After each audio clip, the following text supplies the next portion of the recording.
Elke dag zit u met zoveel vragen. Iedereen zoekt naar antwoorden. Persoonlijke antwoorden die ons kunnen sterken in ons geloof. Die antwoorden liggen soms voor het grijpen. Bereid u voor op Gods woorden die door de Bijbel tot u spreken. En vind de antwoorden met Bayless Conley. And now here's Bayless. I want to talk to you about pursuing and recovering things that have been lost or things that the enemy has stolen. And we're going to look at it from 1 Samuel chapter 30. Turn there with me if you would.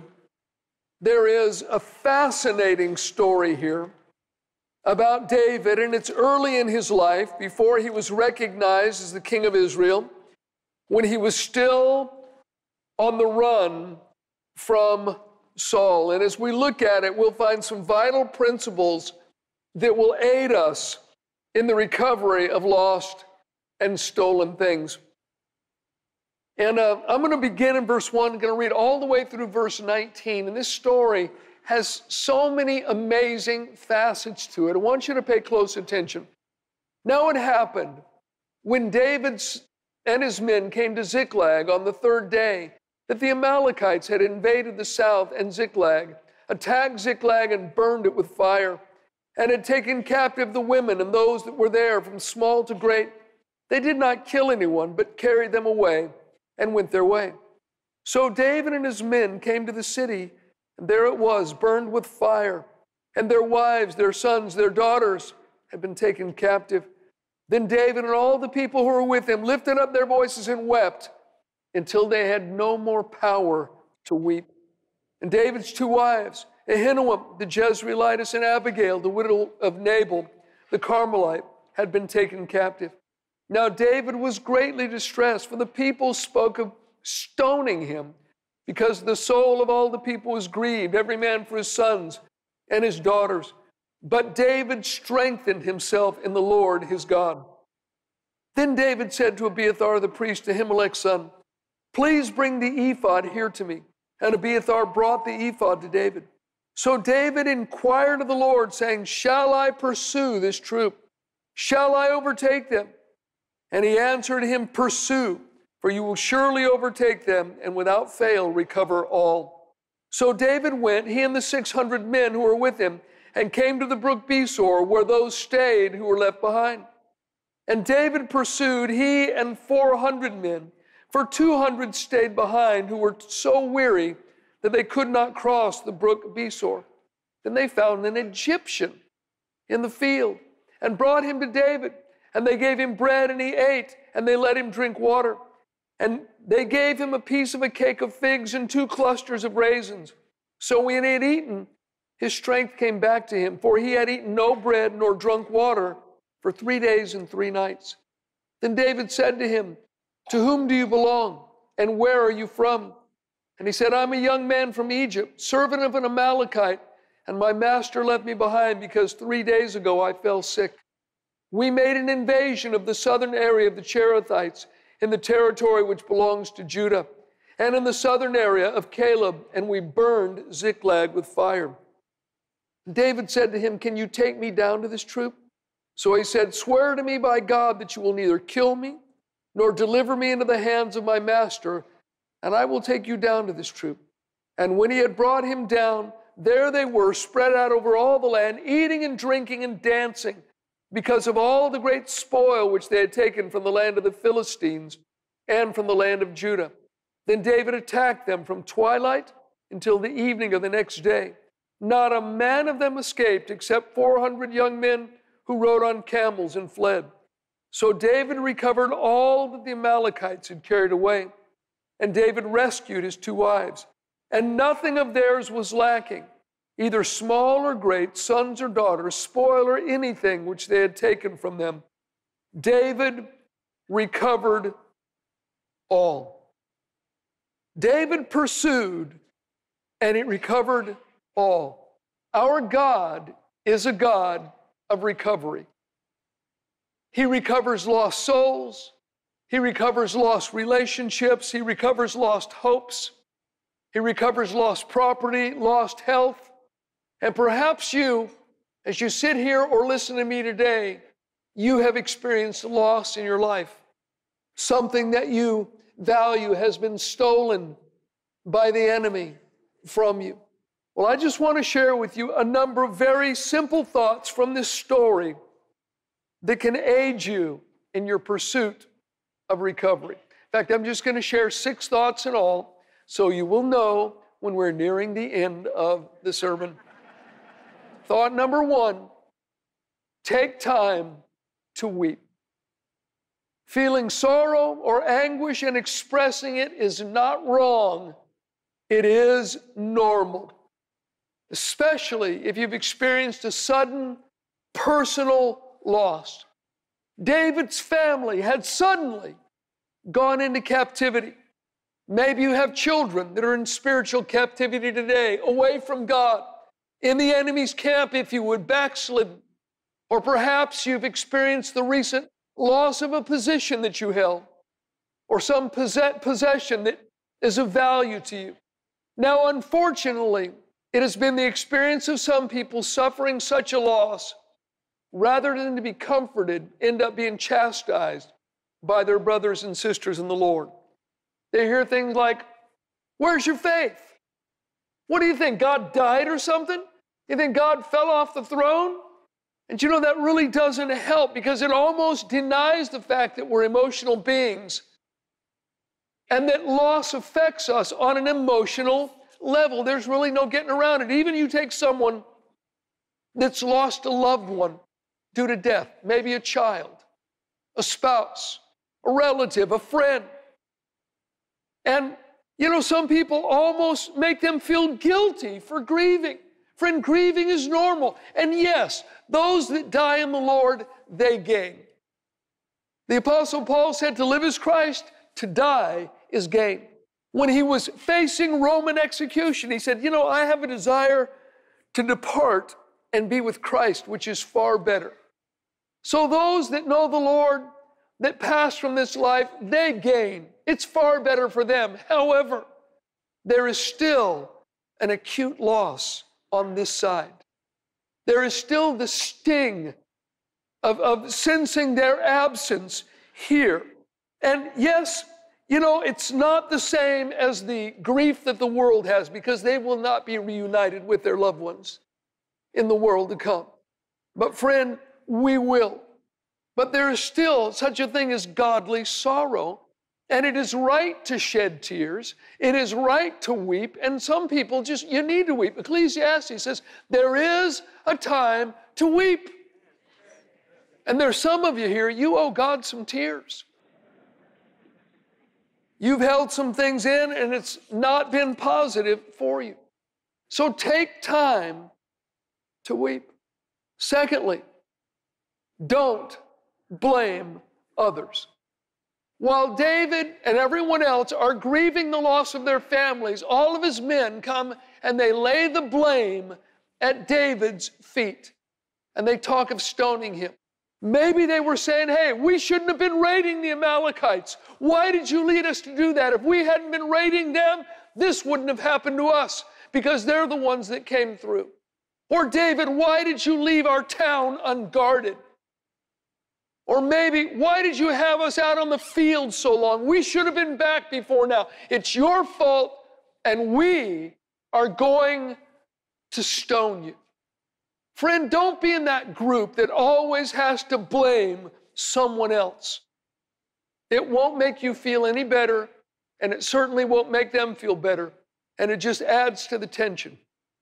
And you know, blame shifting is one of the first corrupt fruits of sin. When Adam and Eve sinned in the garden, it's one of the first things that happened. God came and said, Adam, did you eat that fruit I told you not to? Well, the woman that you gave me, she gave me the fruit and I ate. In other words, not my fault, it's her fault, and it's your fault for giving her to me. Adam said, Eve? She said, the serpent.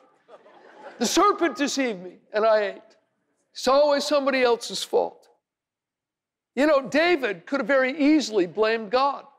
It was because of the call of God on his life. It was because he was serving God that he was a fugitive. It was because he had honored God and spared the life of Saul, that he was in the mess that he was in.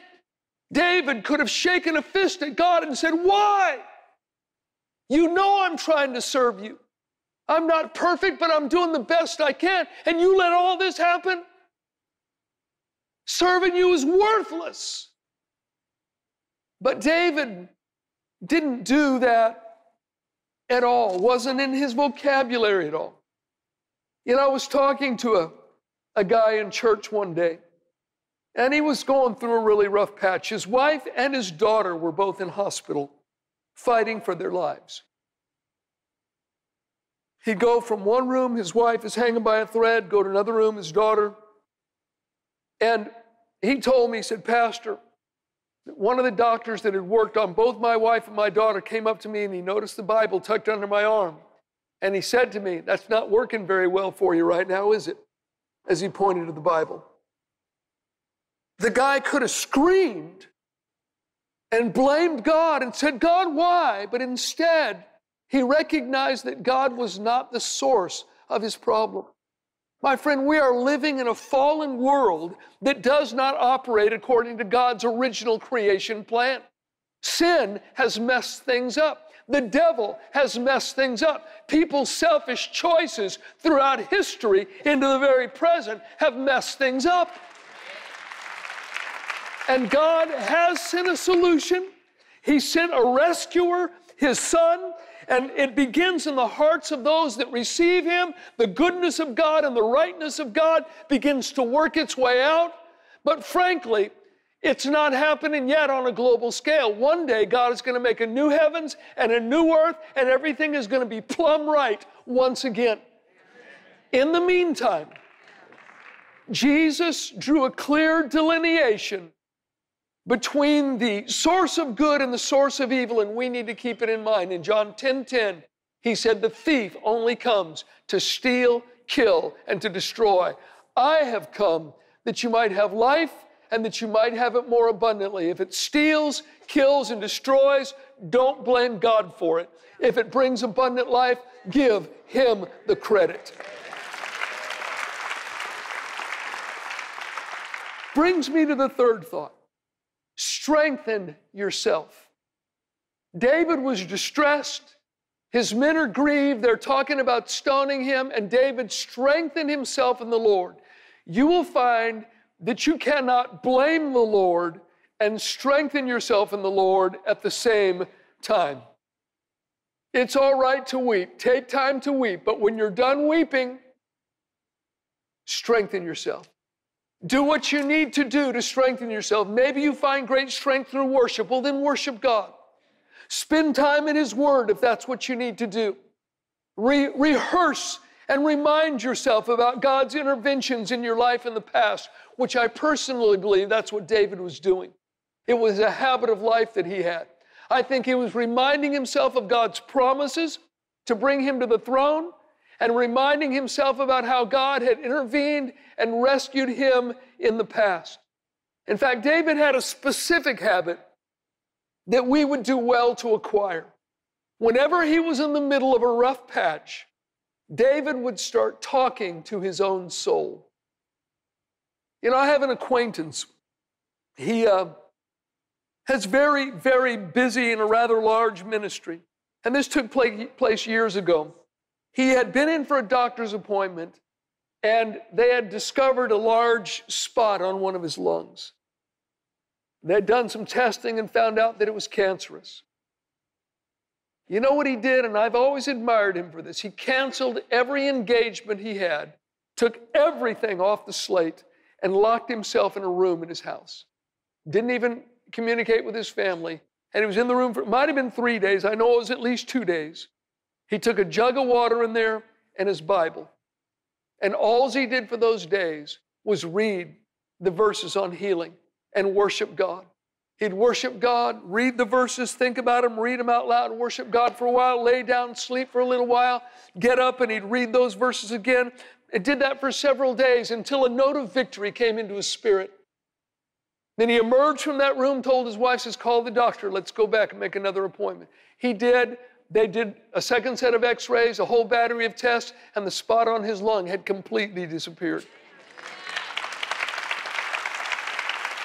Do whatever you need to do to strengthen yourself in the Lord.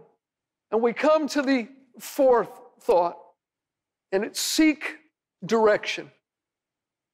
David inquired of the Lord. He said, shall I pursue this troop? Shall I overtake them? The first question had to do with direction. The second one had to do with timing. Shall I pursue this troop?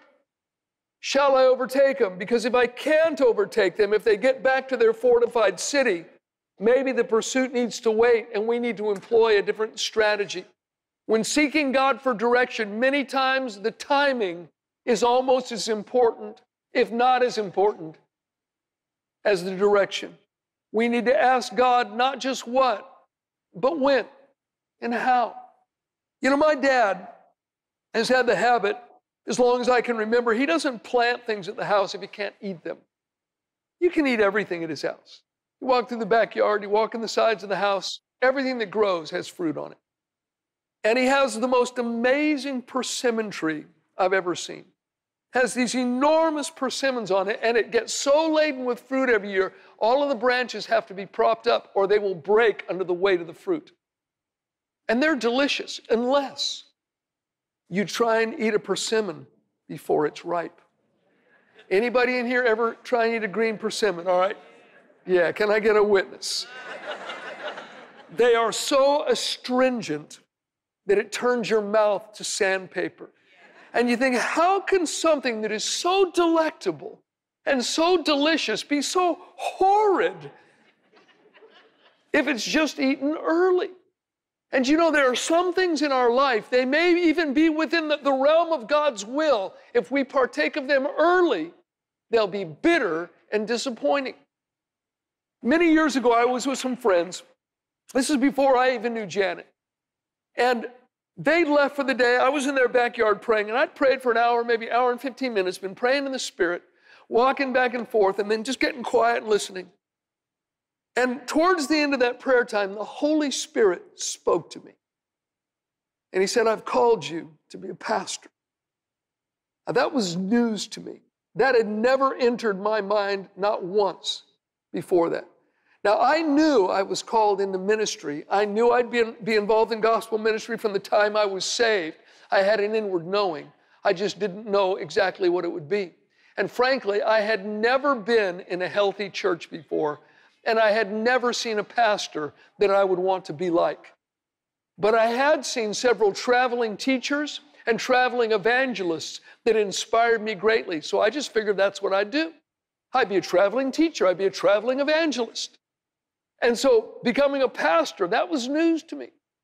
And thank God I was wise enough to not run out right away and start a church.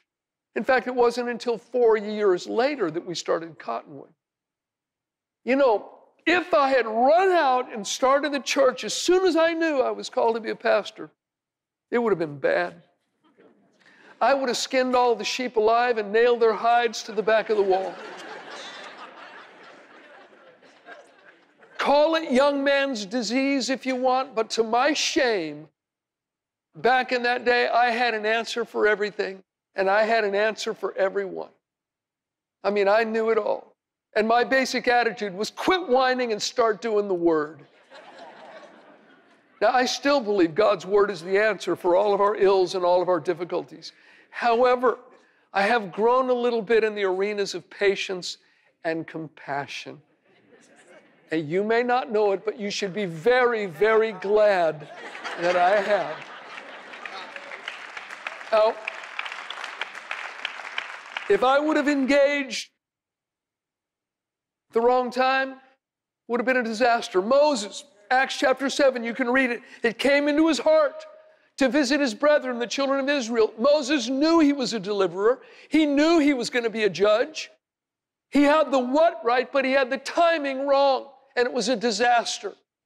He killed an Egyptian, tried to bury him in the sand, and he ended up being an outcast, having to run away out into the wilderness. He had the timing wrong. He hadn't waited on God for timing. And so inquire of God and expect God to answer, but be sensitive when it comes to timing. Then we come to the fifth thought.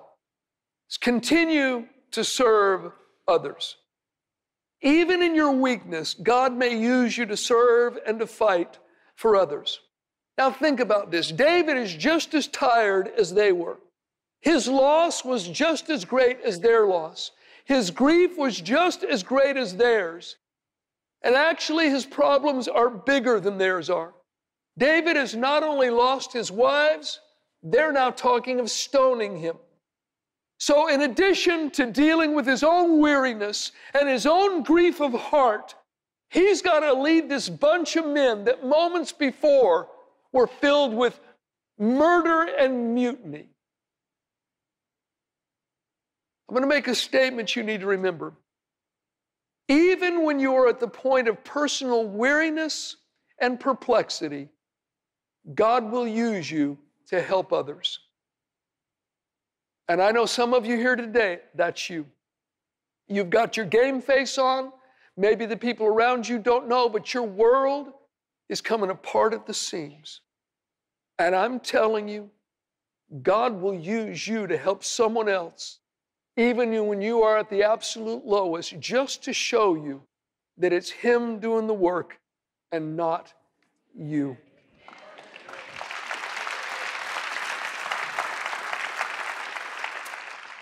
Those in leadership roles, listen carefully. Don't expect most people to think about your needs if you're in leadership. Most people will only think about their own needs. You can't get mad at them for not considering that you might be weary and fatigued yourself, or that you might be going through things yourself. David didn't become resentful toward them. He was willing to go the extra mile in order to help them. You know, it was years ago, some idiot set up my schedule so that I was in Australia and in Europe within the same week.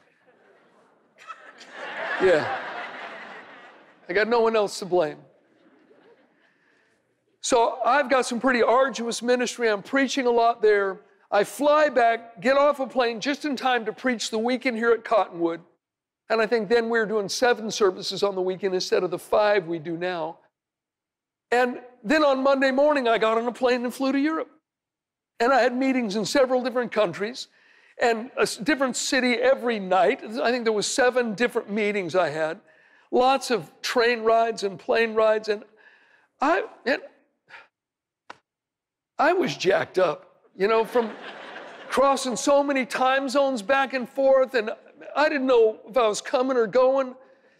And it was like the second to last meeting in Europe, I said to myself when I was in the pulpit, Bayless, do not close your eyes. I knew if I closed my eyes, I would fall asleep. And so this building, we've got a lot of churches are participating. We've got a central venue that we've hired out, and the place is packed, and I feel like a zombie. And I honestly didn't want to be there. I'm thinking, I wish these people would go away. I just want to go back to my bed, go to sleep. I was so tired.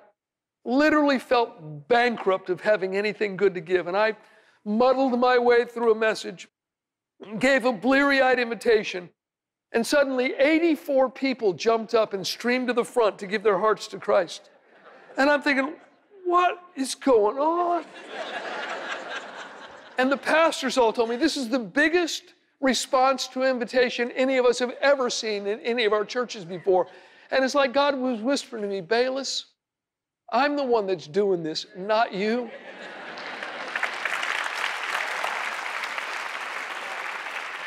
It's a good thing to remember. Listen to these words from the Apostle Paul, 2 Corinthians 12 and 10. Therefore, I take pleasure in infirmities, in reproaches, in needs, in persecutions, in distresses for Christ's sake. For when I am weak, then I am strong. Going through trials right now, maybe with your health, your finances, at work, some other arena, you can still be used by God to meet the needs of others, to strengthen others, and to encourage others. And it's an important lesson to learn that God needs to be the wind in your sails. He doesn't just work when you're feeling tip-top, friend. God is God regardless of what is going on in our lives. All right, final thought number 6. Be open for help to come from unexpected sources. God will not fit neatly into whatever box you have designed for him. God uses sinners and saints. Here in this story, I think it's in verse 11, they find the Egyptian in the field.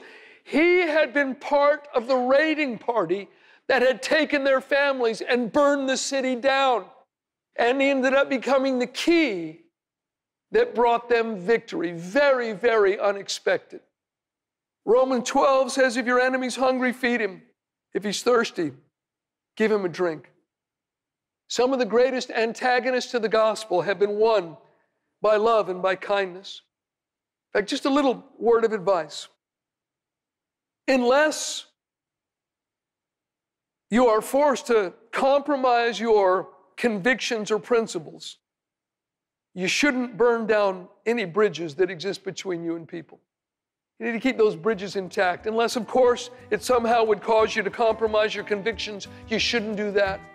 But otherwise, you don't want to burn down bridges between anyone. You never know who God is going to use or when he might use them. And if you burn down the bridge, they won't be able to cross it, nor will you. Keep the bridges intact, friend.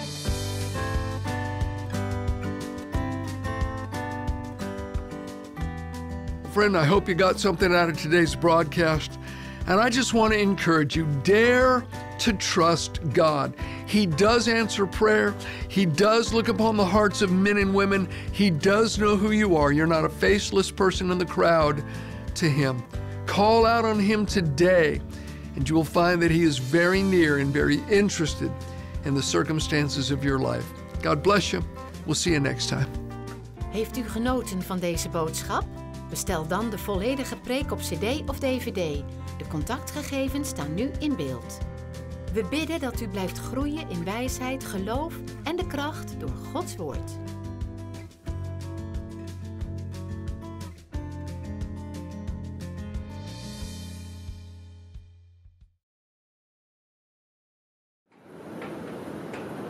Lost and Found is now open.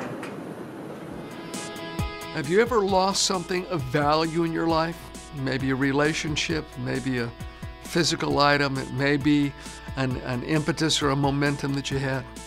Well, you know what? Lost things can be recovered, and we're going to find out how. Lost things can be recovered because God is a God of recovery. In his heartfelt message, Recovering Lost Things, Bayless Conley reveals a God who recovers lost relationships, lost hopes, lost possessions, lost health, a lost sense of purpose, innocence, direction, or ability, and the list goes on. Regardless of what you've lost, remember, we serve a God of recovery. Find hope and restoration in him today. Just use the information on the screen now to request your CD or DVD copy of Recovering Lost Things.